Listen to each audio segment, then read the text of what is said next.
ভারী বর্ষণে সৃষ্ট বন্যায় ক্ষতিগ্রস্ত ফেনীর পরশুরাম উপজেলার চিতলিয়া ইউনিয়নের মধ্যম ধনীকুণ্ডা সরকারি প্রাথমিক বিদ্যালয়ে আশ্রয় কেন্দ্রে অবস্থানরত 200 জন মানুষের মাঝে খাদ্য সহায়তা প্রদান করেছে বর্ডার গার্ড বাংলাদেশ বিজিবি। 9 জুলাই সন্ধ্যায় বিজিবির কুমিল্লা সেক্টরের sector commander colonel Mohammad Rezaul কবিরের উপস্থিতিতে বন্যার্তদের মাঝে 200 প্যাকেট প্রস্তুতকৃত খাবার বিতরণ করা হয়।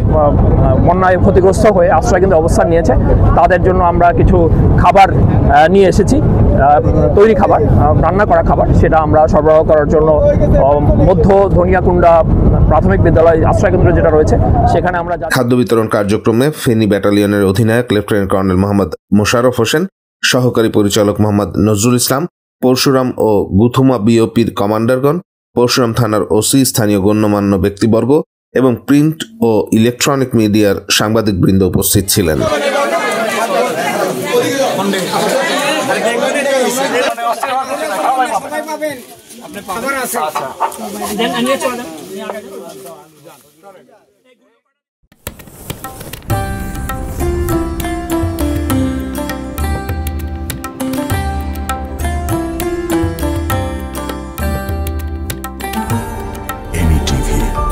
স্বাধীন বাংলার স্বাধীন কণ্ঠ।